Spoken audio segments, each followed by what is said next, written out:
del desarrollo de la novena edición del Encuentro Audiovisual Surimagen 2024 en Cienfuegos y le pusimos al tanto de lo que acontece en el Festival Nacional de Teatro en Camagüey, que concluye este domingo.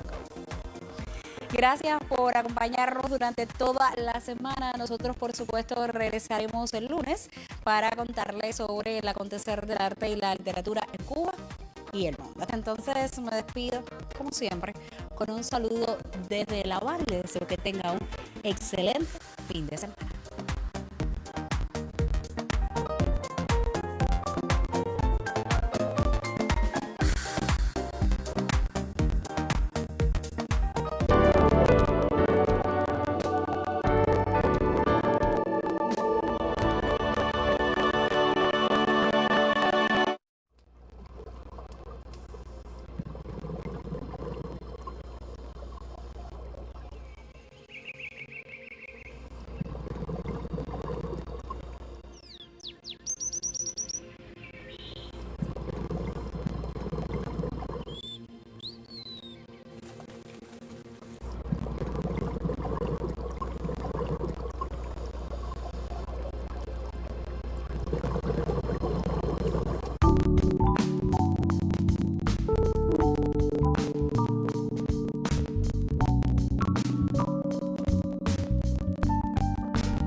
Muy buenas tardes, estimados televidentes y radioyentes. Vamos a hablar hoy de los maestros del apóstol. Alguien me decía cuando le comentaba que teníamos esta mesa redonda con conocedores profundos de la obra de José Martí, dice que bien que 130 años después, que se van a cumplir el próximo año de la desaparición física de José Martí, todavía en el mundo se habla de él como un ser vivo. Y qué importante que se cuente de dónde le vino la grandeza, el genio que lo hizo trascender tanto en el tiempo. Pues por eso estamos aquí y por eso hemos invitado a personas muy cercanas a Martí desde el estudio de su obra. El doctor Eduardo Torres Cueva, director de la oficina del programa Martiano. Gracias por estar con nosotros. Y bueno, gracias a ustedes. El doctor Pedro Pablo Rodríguez López, que dirige la todavía inacabada edición crítica de las obras completas de José Martí, es también investigador titular del Centro de Estudios Martianos, y la doctora María Caridad Pacheco González, vicepresidenta de la Unión Nacional de de Historiadores de Cuba. Gracias a los tres por acompañarnos. No dije todos los cargos de Torres Cueva porque nos tomaría demasiado tiempo en la mesa, pero usted sabe, ustedes lo conocen posiblemente más que yo. Vamos a hablar hoy de los maestros de Martí, de los hombres que enseñaron al apóstol de la independencia cubana a convertirse en el hombre que fue.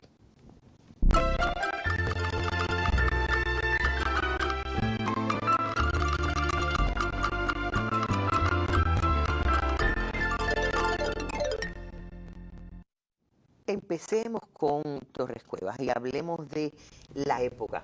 Yo sé que siempre le gusta a usted poner la época para poder valorar a los hombres en su justa circunstancia, ¿no?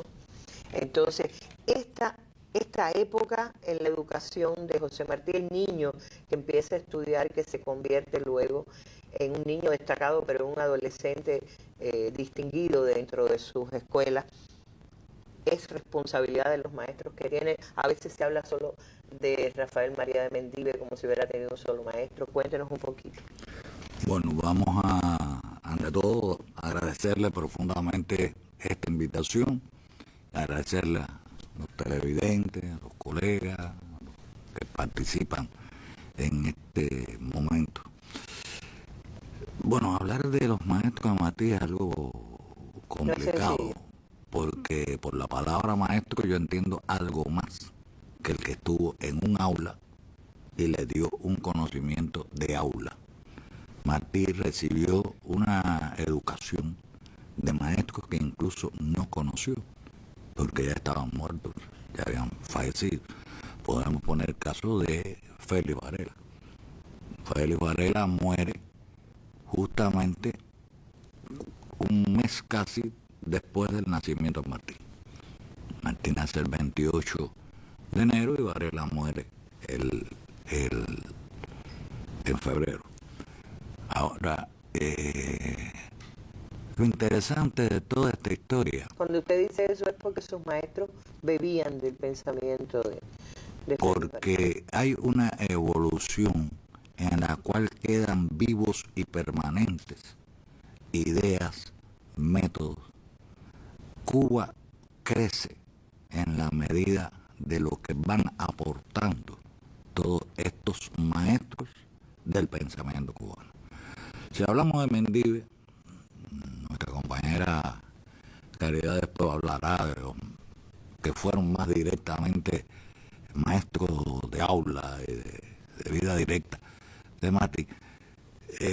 Pero yo pienso que estamos hablando de cómo se construye todo un modo de pensar que tiene que ver con la ciencia y la conciencia. Es una frase de Luis Caballero. Entonces, hay que irse hacia atrás, a cómo se va construyendo lo que Martí va a recibir. Lo que el joven Martí va a recibir. Y hay un gran cambio a lo largo de las primeras décadas del siglo XIX. El primer aspecto importante en el cambio es la independencia de América. Hay un maestro que nunca conoció, que es Simón Bolívar.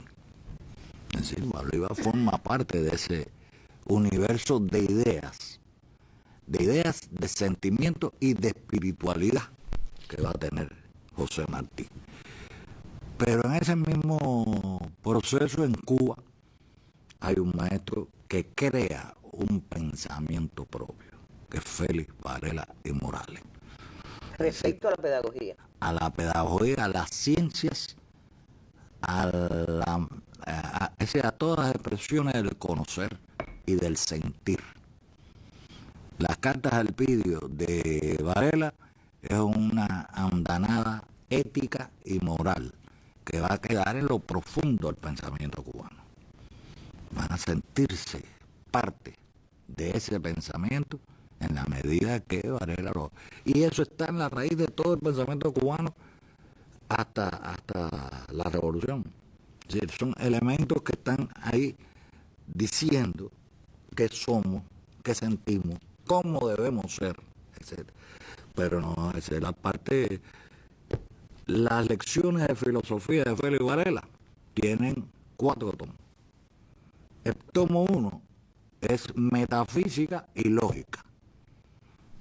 El pensamiento abstracto y la lógica para construir un pensamiento.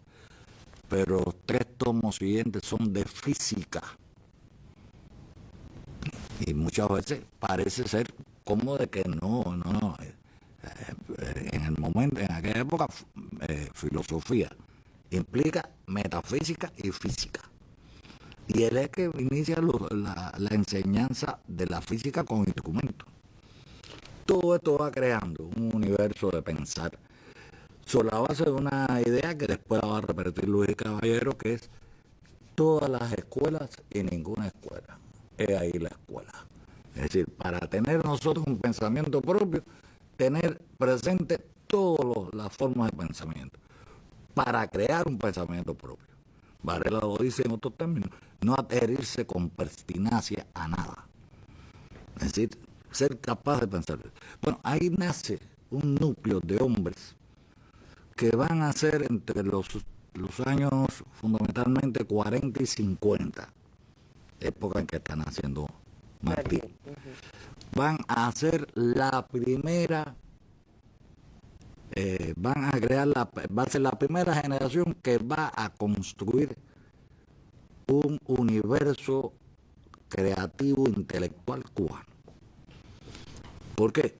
Porque los maestros, empezamos por Varela en el seminario, por Carraguao, donde va a estar Luis Caballero, etcétera, van a tener hacia finales de los años 40 una visión global, integral de la cultura, de lo que va a constituir la cultura cubana. Félix Varela va a hacer en 1841 las lecciones de filosofía. José de la Luz y Caballero, sus tratados de educación, el gran educador, y enseña, pero también el filósofo y el pedagogo, el que enseña esas dos ramas. Felipe Puey va a escribir la primera geografía de Cuba, que va a tener 19 ediciones. Y por primera vez los cubanos van a conocer con nombre la geografía de su isla. Pero Felipe Puey escribe además una geografía universal que tiene por objetivo que los jóvenes conozcan el mundo no desde la visión europea, sino de la visión americana, dicho por él en el texto original. Vas a tener a uno de los más importantes, yo te diría que quizás el más importante que influyó en el pensamiento de Martí, que es José María Heredia. Todo el mundo conoce a Heredia como poeta, pero pocos conocen que Heredia fue el primer autor en América Latina de una historia universal. Por tanto, lo que están recibiendo la generación de Martí y lo que han aprendido sus maestros directos de aula tiene que ver con este universo donde ya conocen historia de Cuba, conocen geografía de Cuba, conocen una estructura de pensamiento lógico para pensar, conocen la geografía, es decir, tienen un universo grande. Y en ese momento tienen también la relación entre poesía, música, etc. Ahí yo le voy a dejar a mi compañero el arte también como parte de la cultura, porque la cultura no es solo arte, ¿no? Antes de entrar a las escuelas de Martí, vamos a ver un reportaje. Este reportaje abierto, porque tiene unos años, tiene 5 años nada menos, pero nos lleva a las puertas del colegio de San Pablo, ¿no? El colegio que fundó Rafael María de Mendive, que fue el colegio amado de José Martí, el primer colegio realmente después de uno que usted nos dirá, ¿no? De Cito Casado, que es el primer colegio. Pero vamos a este que además tuvimos la suerte que en el 500 aniversario de La Habana se renovara, se embelleciera y hoy forma parte de las escuelas donde estudian los niños cubanos, los niños capitalinos. El antiguo Colegio de San Pablo es otra de las edificaciones patrimoniales que tras su exhaustiva restauración se pone a disposición de la enseñanza. A la escuela primaria Rafael María de Mendive nos acercaremos hoy en Visión Habana, un espacio que llega a usted desde el centro histórico de la capital. La presencia del apóstol cubano durante su adolescencia en una de las residencias erigidas a ambos lados del Prado habanero motivaron a devolverle al quebrado inmueble los valores arquitectónicos e históricos que poseía en 1865, cuando Rafael María de Mendive lo arrendó para vivir con su familia y fundar el Colegio de San Pablo, en el cual se formó José Martí. Tras casi 3 años de intenso trabajo, ingenieros, obreros y especialistas de la Oficina del Historiador de la ciudad de La Habana le devolvieron el esplendor a la edificación. Destacan su fachada, los techos de madera conservados en la última planta de la edificación, las pinturas murales, la reproducción de sus pisos de mosaicos, así como los arcos originales descubiertos.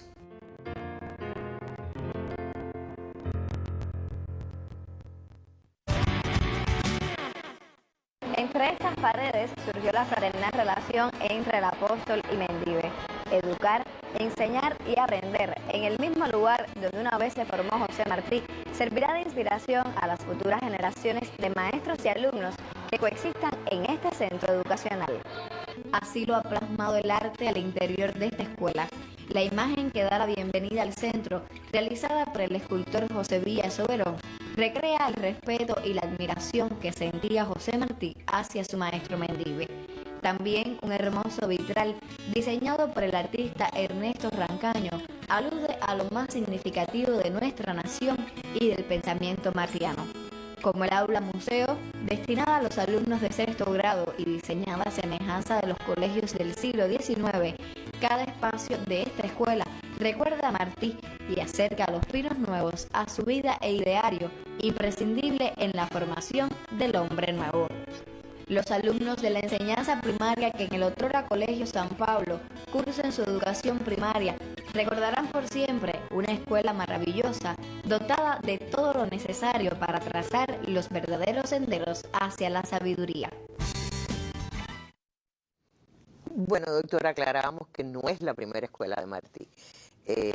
La escuela de Sisto Casado es, explíquenos, cuéntenos un poquito dónde estaba, cuán cerca de Martí. Realmente la escuela que acabamos de ver ya en la actualidad fue la tercera colegio donde estuvo Martí.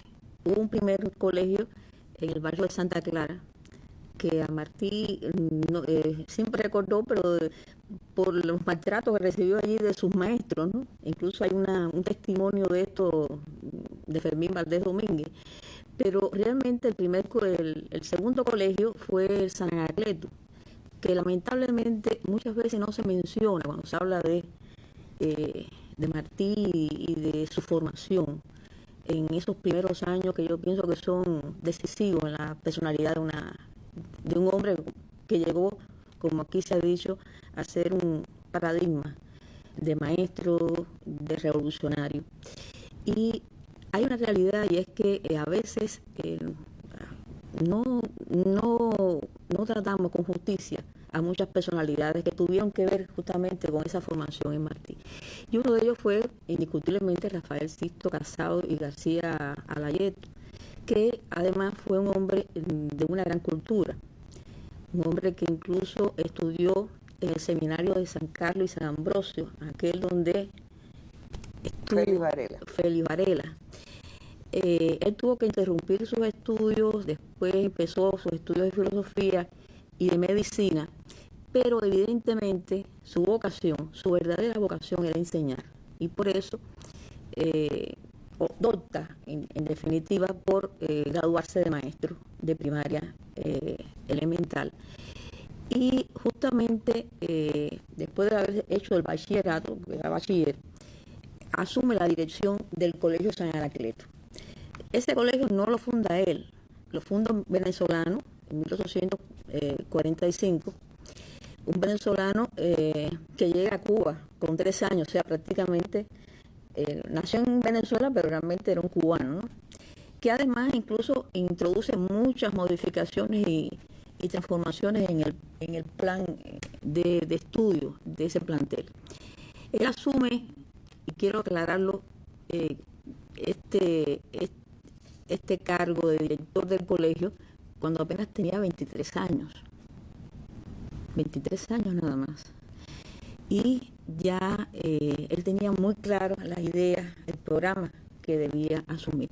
¿Por qué es tan importante este colegio en el caso de San Anacleto? Sí. Y Sisto Casado como alguien que nunca, por lo menos yo no había escuchado. El nombre, lo escuché hoy por primera vez cuando usted me decía. Es esta persona que estamos viendo. Ese es el retrato que hemos muy podido. Joven. 23 años tenía cuando asumió la dirección del Colegio San Anacleto. Y por supuesto llevó a ese colegio una serie de innovaciones que hay que tener en cuenta. Por eso es tan importante en el caso de Martí.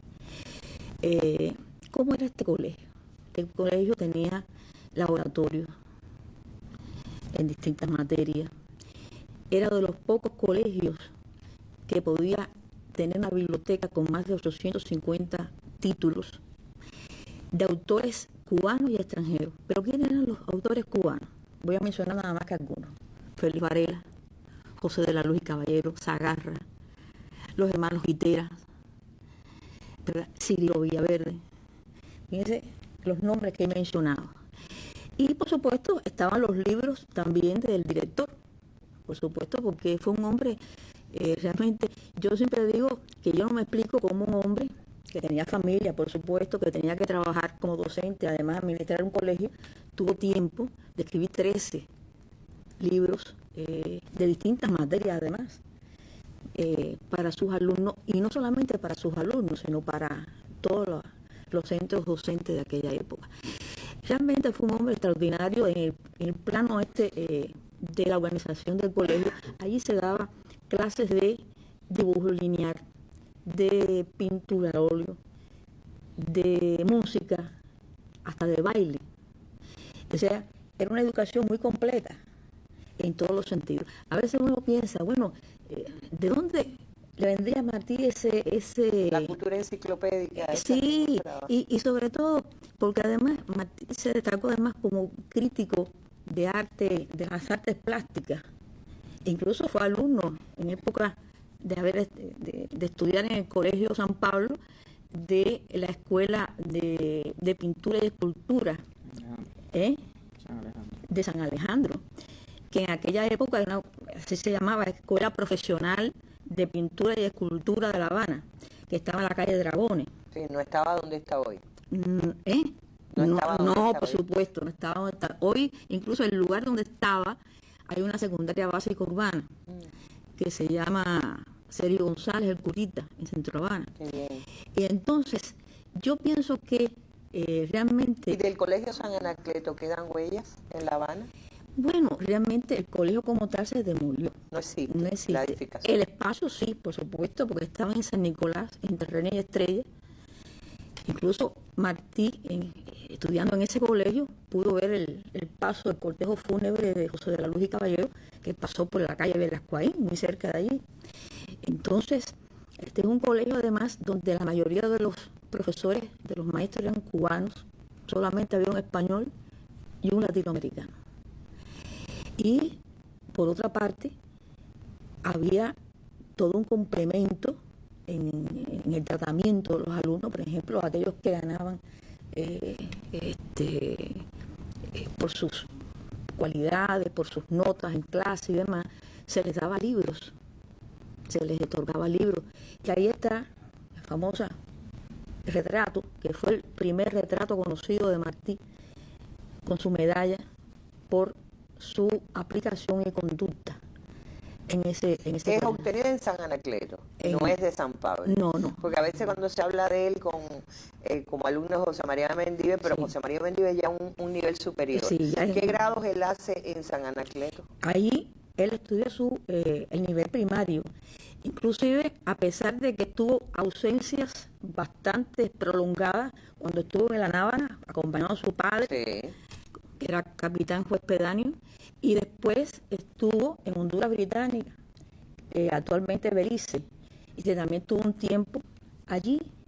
Se dice incluso que el padre quizás lo hizo acompañar hasta a este lugar que era, la lengua que había allí era anglófona, precisamente porque justamente en esta escuela se daban clases de idioma, y muy posiblemente Martí ya tenía algunas nociones del inglés. Pero aparte de eso, hay toda una serie de elementos que nosotros queríamos destacar también. Sí, si me ayudan antes de cambiar esto, la foto de Martí, la primera foto conocida de Martí, yo creo que es muy conocida, pero no sobra mostrarla. Si me ayudan, bueno, Sí. la veremos ahorita, estoy Sí, sí. segura, pero se ve tan elegante, el Sí. niño con traje y su corbatín, ¿no? Y Sí. que parece de seda. Incluso se dice, algunas personas dicen que posiblemente Enrique Bermúdez, ese famoso peluquero que lo llevó al Teatro Tacón como ayudante, etcétera, fue uno de los que le proporcionó esos aditamentos, ¿no? Porque se ve muy elegante. Sí. Y él provenía de una familia pobre. Claro. Y justamente Ahí está, lo digo ahí además está. porque esa Bueno, foto se conserva justamente por este hombre. Esta foto. Ajá. Enrique Bermúdez conservó esa foto y a principios de la República, en 1902, la entregó a la Biblioteca Nacional. Incluso hay una nota de él donde Él da por cierto que es un momento histórico la entrega de esta, y realmente lo fue, ¿no? De este retrato, que fue el primer retrato conocido de ese Martí Niño, que terminó sus estudios allí, y que allí fue además donde conoció a un amigo que después fue prácticamente un hermano. El amigo. Un hermano, que fue Fermín Valdés Domínguez. Allí conoció a otros alumnos, estaba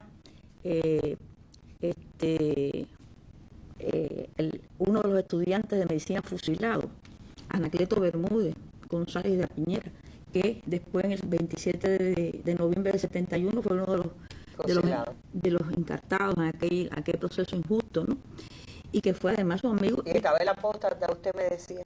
El apóstata, el que... Sí. Carlos de Castro, ¿no? Carlos de Castro también era alumno de ese colegio, que después va a tener, por supuesto, en la vida de Martí una determinada connotación, porque justamente por la carta que él le dirige, acusándolo de apóstata, es que lo encarcelan finalmente.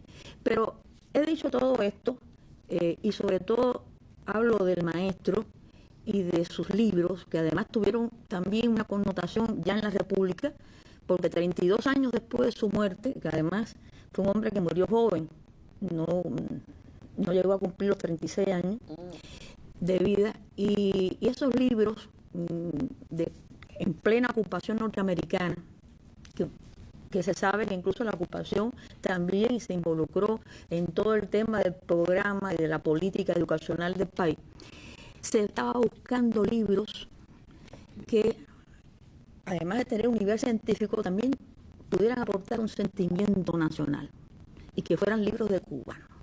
Y justamente los libros de Casado fueron algunos de los seleccionados para los planes de estudio. Eso fue también algo que alegró mucho a la familia de Casado, que incluso heredó, ¿no?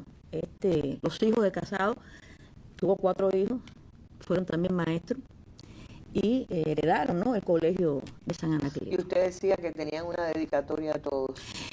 Sí, algunos libros de Casado tenían una dedicatoria muy singular. Decía, para mi querida patria.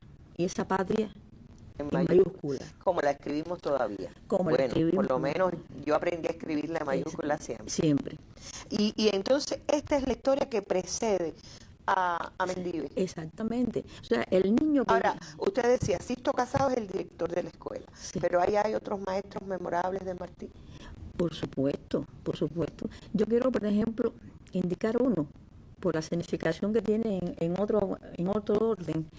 La escuela tenía un himno, y la letra del himno la escribió José Fornari Luque, que junto con Castillo y Césped escribió aquella memorable, antológica, la Mayamesa, porque además era un hombre de Bayamo, pero un hombre muy culto, además poeta también,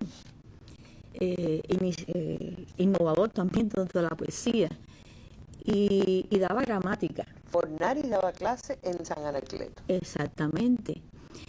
Muchos de los profesores, de los maestros que dieron clases aquí en San Anacleto, como los que provenían de ¿dónde? Del Salvador. O fueron maestros del Salvador o fueron del Colegio San Salvador. De José de la Luz y Caballero. Okay.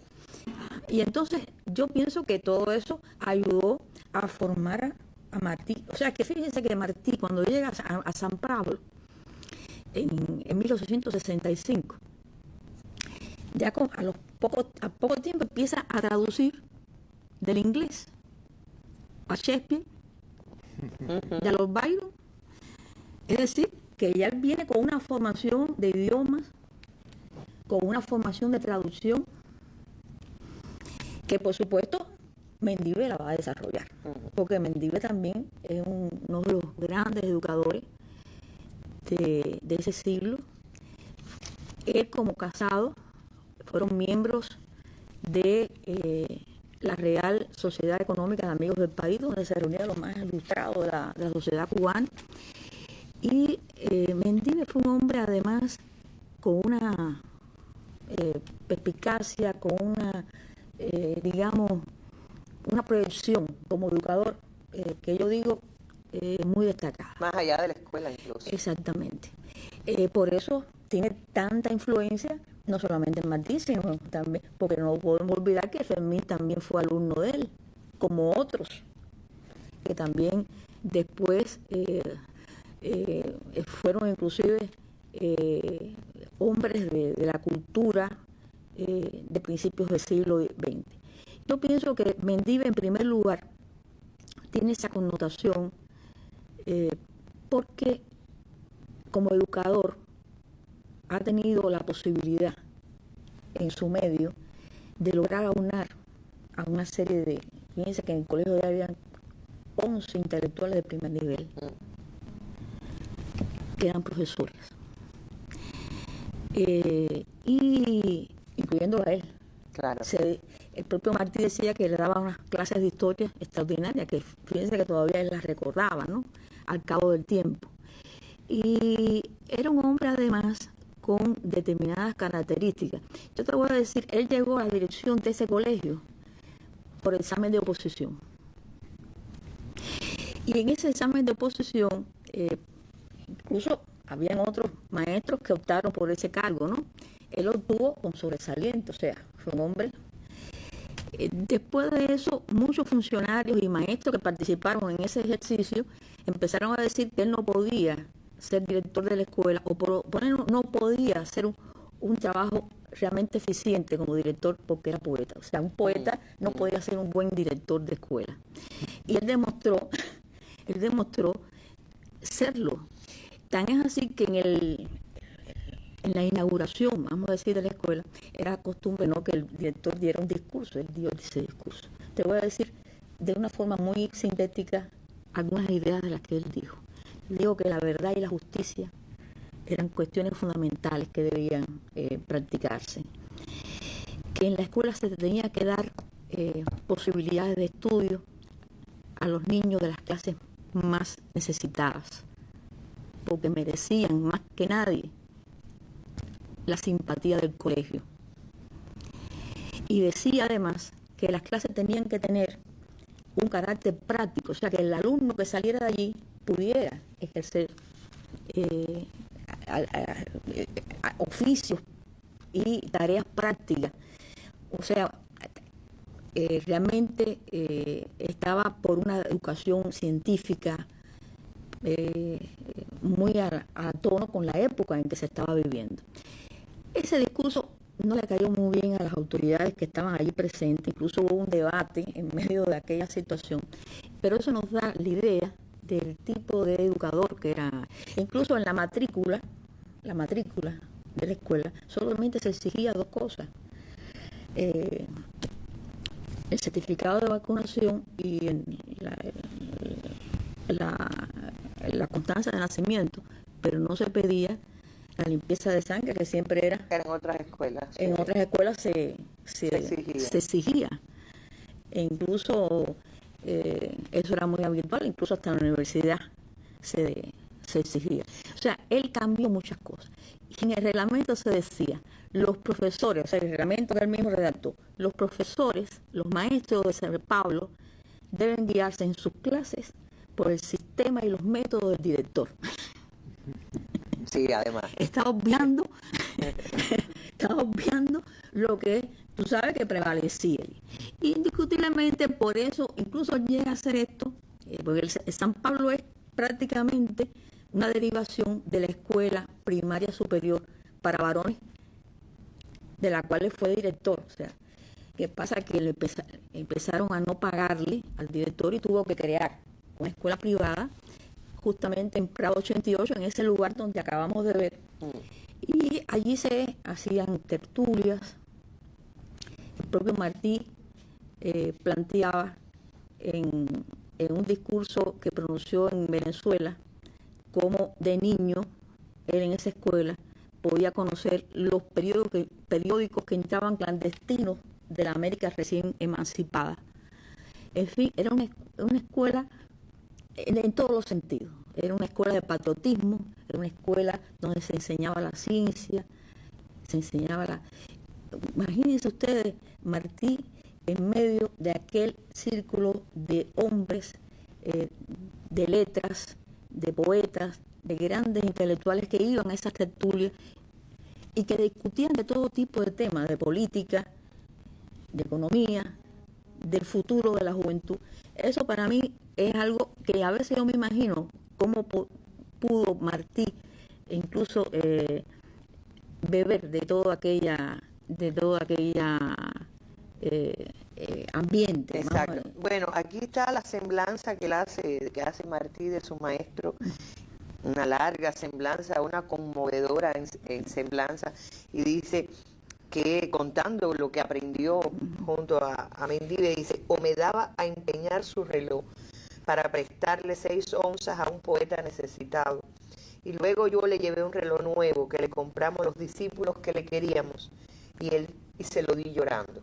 Es decir, ahí está hablando de una relación muy casi de padre e hijo. Dice: o de un poco antes pudiera yo hablarle, le dice Enrique Trujillo, el director del Porvenir, cuando lo acababan de hacer director del colegio, y él estaba de novio en sus segundas nupcias, con una casa que era toda de ángeles. Los ángeles se sentaban de noche con nosotros, bordando y cuchicheando, a oír la clase de historia que nos daba por puro gusto de enseñar Rafael Mendive. O nos oían de detrás de las persianas cuando los expulsaban por traviesa, lo que ante el tribunal de Valdés Fauli, Domingo Semena y Julio Ibarra y el conde Pozos Dulce y Luis Victoriano Betancourt teníamos que decir sobre el funesto Alcibiades o el magnánimo Artacerse o los sublimes Garcos. Era maravilloso, y esto lo dice quien no usa en vano la palabra maravilla.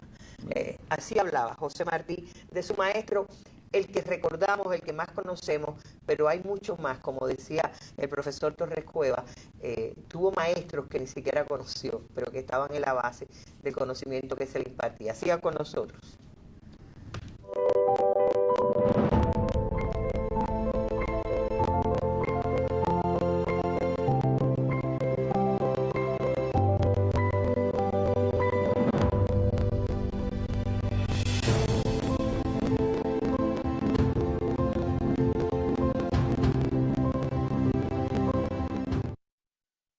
Y ahí está, hemos visto en secuencia las fotos de los muchos maestros que se pueden acreditar a la formación del conocimiento, la personalidad del genio de José Martí. Me gusta decir genio considerando la palabra exactamente como va. Pero uno se pregunta, porque digo genio, ¿por qué? Porque con Martí estudiaron muchos iguales en esas mismas escuelas y no todos fueron José Martí. Es decir, hay sin duda una arcilla fundamental en ese hombre que pasó por esas escuelas, pero me gustaría hablar de las influencias más fuertes que pueden reconocerse en la obra de José Martí como resultado de sus maestros. Bueno, a ver, Martí es primero que todo, yo creo, un resultado de la sociedad cubana de la época, en primer lugar. Fíjense que Cuba da un salto extraordinario en los finales del siglo XVIII, un salto extraordinario dentro del ambiente del colonialismo español en América, es decir, de la dominación española en América.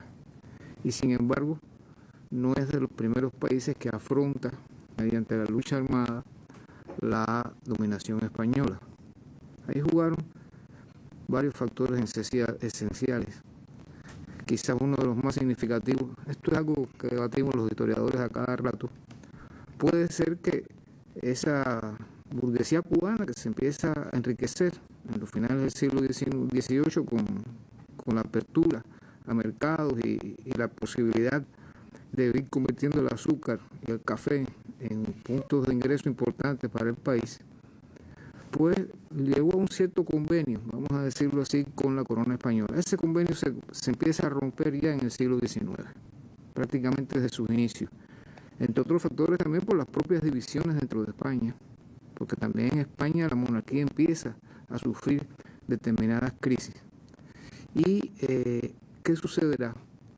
Yo creo que Cuba, aunque no tuvo la independencia a la vez que los países de América Latina, sin embargo, tuvo la posibilidad de crear un sentido nacional muy fuerte, tremendo. Y ese se fue desarrollando entonces durante el 19, impulsado sobre todo por algunas de las figuras, yo diría por todas las figuras que se han ido mencionando aquí. No se puede hablar de una Cuba con sentido de nación ignorando a Varela.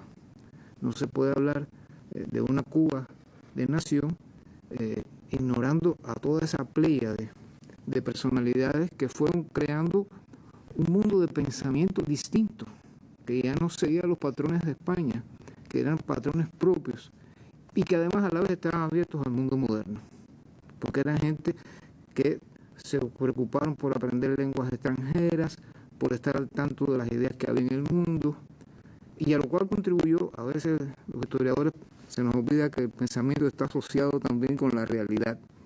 Y es que los comienzos, desde los finales del 18 y comienzos del 19, se van a dar ciertas posibilidades que no se daban antes.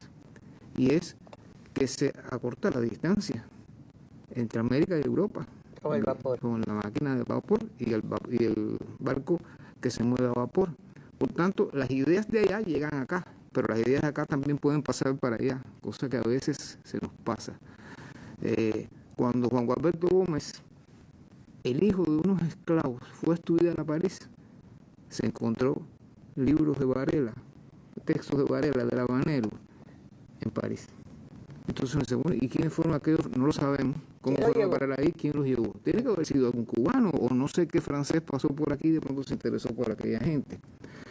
Pero bueno, estoy diciendo esto porque Cuba, en esa primera mitad del siglo XIX, antes de que nazca inclusive Martí, cuando Martí nace, se va a encontrar una sociedad que está muy entrada, muy marcándose en el mundo moderno, pero con intereses muy propios en buena parte de la intelectualidad, que va a ser explosión, va a ser manifestaciones riquísimas, y cada vez más, mientras más avance el siglo, más riqueza hay en esa expresión de una cultura nacional, que se va a extender no solo en el campo de la enseñanza, esas cosas que explicaba Gary, de escuelas que tienen sus propios planes de estudio, que no siguen los patrones que fijaba España, tienen sus propios planes de estudio. Era un rollo conseguirlos, era un rollo que las autoridades se los admitieran, porque no eran tontos los colonialistas españoles, sabían que eso era una manera de ir creando un espíritu de nación, y ya bastante tenían con los enredos que tenían en España,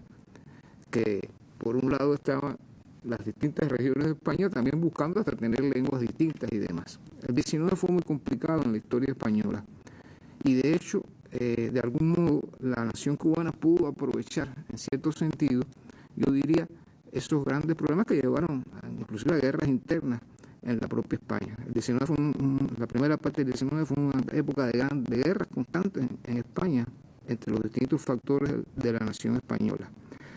Bueno, se puede hablarse entonces de una nación española. ¿Qué quiero decir con esto? Que realmente cuando uno empieza a mirar el 19 cubano se da cuenta de que antes de que nazca Martí y después de nacido Martí, hay una pléyade de pensadores en los más diversos campos. Cuando digo pensadores, quiero expresar por lo menos mi punto de vista. Pensadores con apellido, pensadores cubanos. Sí, y de pensadores que lo hacen desde distintos campos.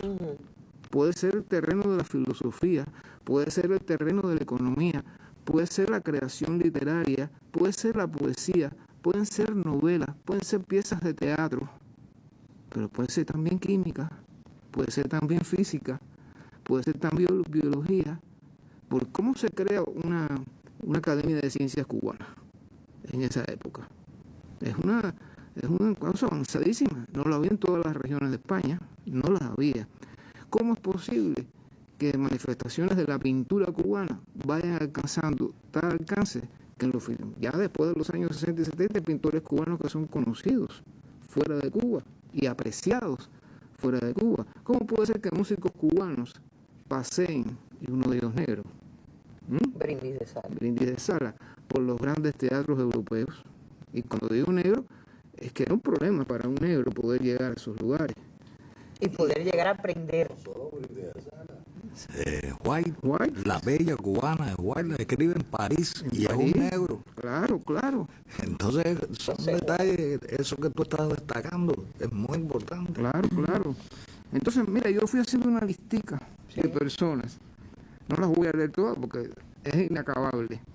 realmente no son decenas, son centenares, varios centenares a lo largo de ese siglo, del cual Martí está bebiendo desde que es un niño y al cual se integra siendo entonces una de las figuras más destacadas.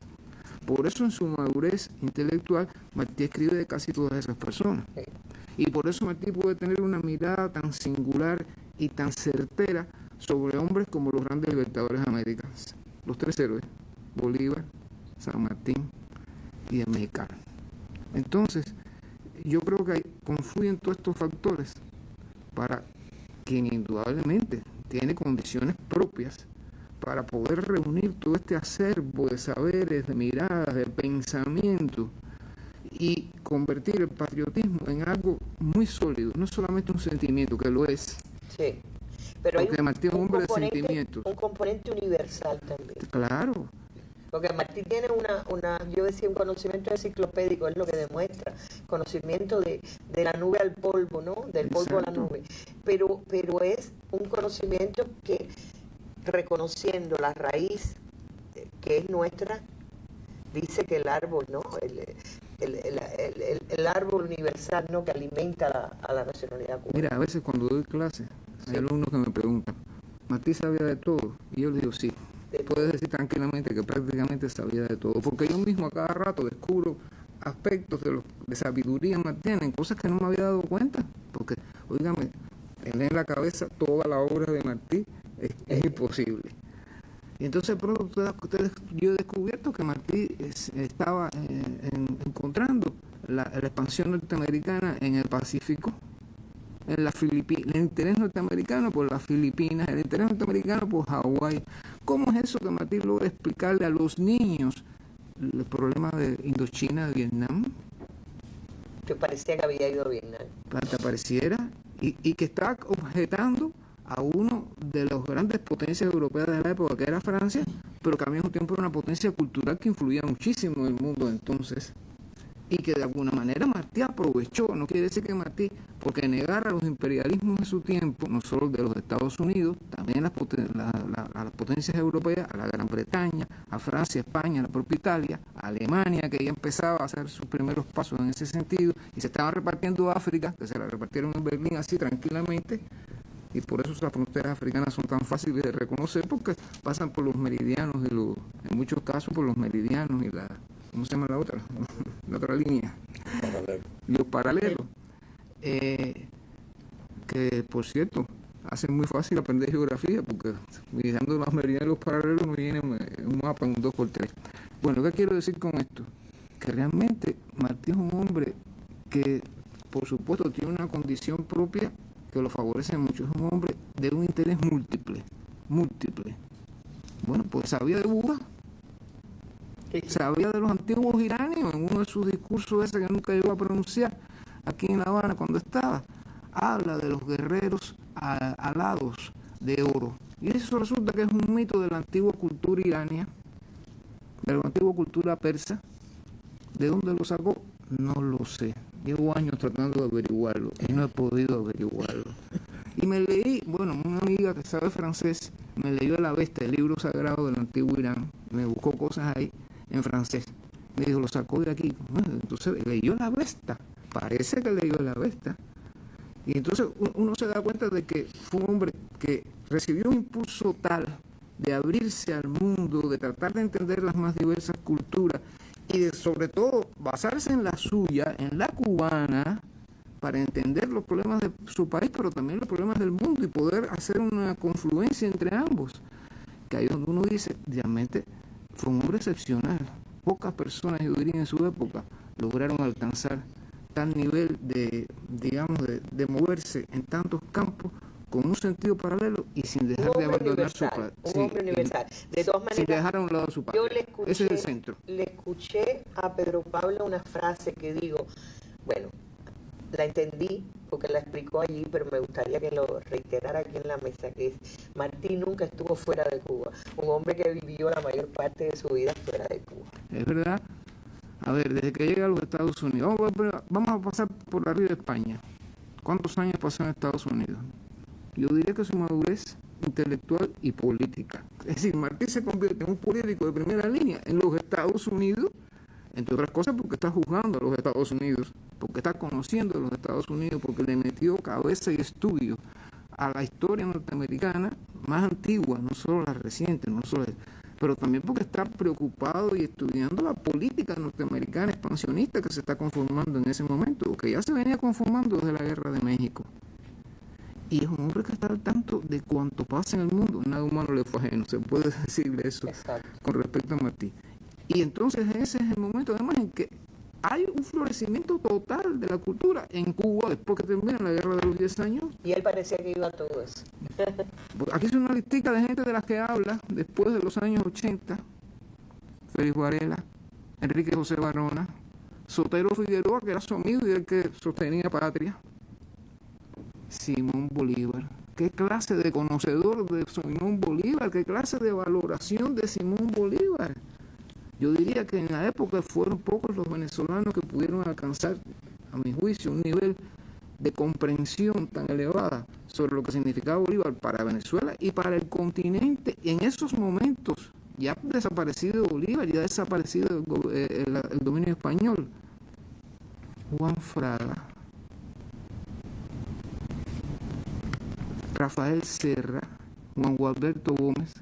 Está ahí. Cosa interesante, los intelectuales negros, Serra y Gómez, Juan Gualberto, son los hombres que están con Martí armando el Partido Revolucionario Cubano. Juan Gualberto en Cuba, Rafael Serra en los Estados Unidos. Y es el que inventa la escuela a la que Martí le va a dar clases. La mayoría eran obreros y la mayoría eran negros en Brooklyn, en el medio inclusive de todas sus labores con el Partido Revolucionario Cubano, a las clases. Por ahí siguen, ¿quiénes? Bueno, Alfredo Torroella, José Joaquín Palma, Rafael de Castro Palomino, Rafael María Mechán, Ramón Mesa. Estoy dando toda la intelectualidad. Antonio Bachiller y Morales. Hay que leer el trabajo que escribe Martí cuando muere Antonio Bachiller y Morales. Pareciera que se pasó días y días y años hablando con Antonio Bachiller y Morales. No pudo porque está en Nueva York. Ay, entonces, ¿cómo se mantiene al tanto de todo lo que está pasando en Cuba? Porque recibía los periódicos cubanos. Todos los leía. Sí. Manuel de la Cruz. Algunos no entendieron a Manuel de la Cruz. Que Manuel de la Cruz escribía como Martí. Era su hermano modernista escribiendo. Era un modernista. Y cuando Martí lee episodios de la Revolución Cubana, dice, espérate que esto es contar la lucha independentista cubana desde nuestra manera de escribir, de hablar, de pensar. Se va reconociendo y busca, se escribe con la mayor parte de estas personas que he dicho. Manuel de la Cruz fue además alumno también de San Anacleto. No sabía eso. Ajá. Se conocen de antes. Sí, no, posiblemente después. Sí. Manuel de la Cruz era un poquito más joven. Sí, porque nació en 1861. Sí, Manuel de la Cruz era más joven. Bueno, Sellén, Macías, qué sé yo, toda esta gente. Pero Eusebio Guiteras. Bueno, ya se ha hablado de otros. Pero se limitó nada más a los que escribían. ¿Cómo es que Martí habla de Peuli? ¿Cómo es que Martí habla de Tejada, esos grandes pintores cubanos? ¿Cómo es lo que hablaba de los músicos que estábamos recordando? No se le olvida Gertrudis Gómez de Avellaneda, no se le olvida, ahí está. Y la cantidad de mujeres poetas de las que habla Martí es impresionante. Hay que hacer un estudio serio de eso, porque tiene una sensibilidad realmente tremenda. Y esas cubanas quedaron, creo que absolutamente sorprendidas cuando empezaron a ver las cosas que Martí escribía de ellas. Músico. Martí tiene una de las frases más bellas hacia la mujer, refiriéndose a la Calandria, a la Cienfueguera, a la esposa de Guillermo Tomás, que era una cantante extraordinaria. Pero además a mí me admira cómo sigue a los que están fuera de Cuba, a los patriotas que están fuera de Cuba. En Europa. Y no solo Máximo Gómez porque están trabajando con ellos. Es Emilio Agramonte, que tiene una escuela de canto y de oratoria en Nueva York. Y es a quien le da para hacer la traducción del himno nacional. Y que organizaba los actos patrióticos de los que Martí hablaba. ¿Se dan cuenta? Es un mundo en el cual de pronto Martí se va convirtiendo. Hay un universo Martí. Es como el que va reuniendo todas aquellas cosas. Esa forma en que él se refiere a la Calandria cuando termina, ¿no es cierto? Que dice, para morir todo hombre necesita antes escuchar la voz de una mujer. Bien. Bueno, Para brevemente. Una cosita más que quería decir. No podemos olvidar esa genialidad que tuvo, que repetimos ahora cada rato y que tenemos que seguir repitiendo, por supuesto. De pensamiento es la guerra mayor que se nos hace. Tenemos la pensamiento. Ese es nuestro problema hoy. Exacto. Ese es nuestro problema central. Y O ganamos la guerra de piedra, pensamiento. y trincheras de ideas valen más que trincheras de ideas. Pero me quedan poquísimos minutos que quiero dejarle a Torres Cueva para hablar de un temita que nos interesa a todos. Dice el autor de esta compilación que yo adoro, que es la obra escogida de Martí, hecha en el año 53, al centenario, que el poeta Juan Ramón Jiménez anotó la trascendencia de Martí como incorporador del mundo poético norteamericano a los países de habla española. Darío le debía mucho, escribió Juan Ramón Jiménez, Unamuno bastante, y España y la América española le debieron en gran parte la entrada poética de los Estados Unidos. Eso es una parte nada más. Después dice él, bueno, que no es solo América, que es también el mundo. Vamos a hacer una pequeñita pausa porque quiero comentar algo con el doctor Torres Cueva. Sexta Conferencia Internacional por el Equilibrio del Mundo. Del 28 al 31 de enero de 2025 en el Palacio de Convenciones de La Habana, Cuba, un foro mundial de pensamiento en homenaje a José Martí, que invita a personas de buena voluntad, movidas por la defensa de la justicia social, el desarrollo con equidad, el diálogo por la paz, la solidaridad y el deseo de construir un mundo mejor. Bueno, vuelvo al principio. ¿Qué tiene Martí? Que todavía se van a cumplir 130 años de su muerte, y entendí que esta conferencia del equilibrio del mundo ya tiene más de 1000 inscritos de todo el mundo. Sí, en estos momentos estamos cerca de 100 países y más de 1000 propuestos, personas que han solicitado participar en la conferencia. Todavía falta el proceso de inscripciones, etc. Pero la conferencia tiene una tremenda importancia. Mira, hay un problema, sé que tengo menos de minutos. No, 2 minutos, sí. Pero mira, hay un aspecto que a mí me gusta siempre destacar. Casi siempre utilizamos el concepto de que Martí es nuestro héroe nacional. Es nuestro héroe nacional, pero todo país tiene su héroe nacional. Martí es algo más. Martí es un profeta universal, porque se dirige y habla con un lenguaje universal para el hombre universal. Patria es humanidad. Exacto. Pero dentro de eso hay un concepto que yo lo repito, mis amigos me van a acusar de exceso. Lo publico porque es clave. Todo el mundo habla de que Fernando Ortiz habla de la Giaco. Pero Martí, cuando habla de patria, dice fusión dulcísima y consoladora.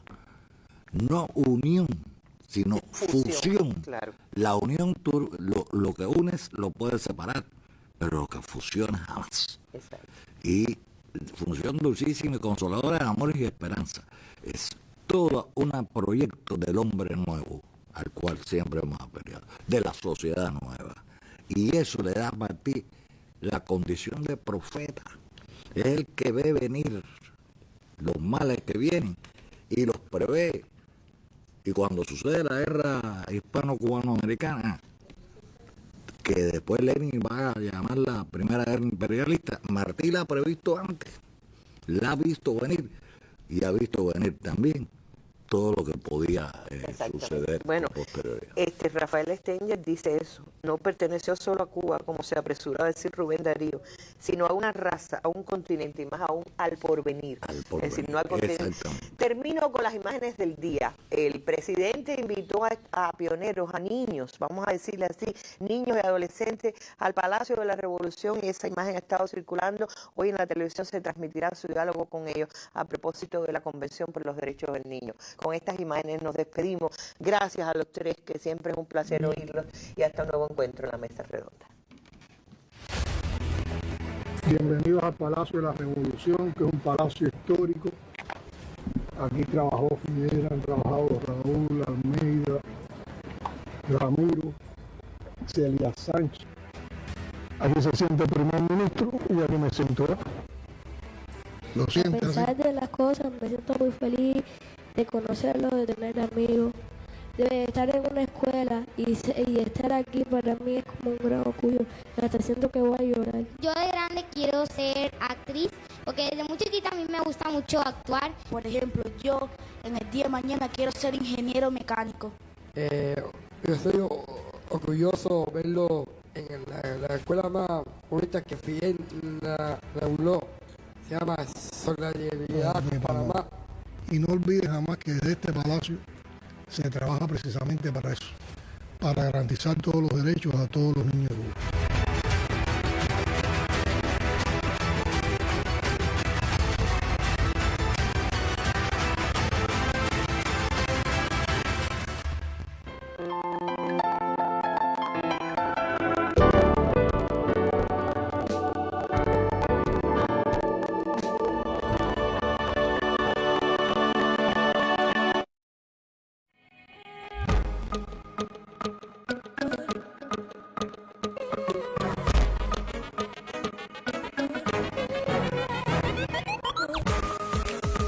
Apagar los equipos innecesariamente encendidos contribuye a la economía y la del país. A tu manera, ahorra.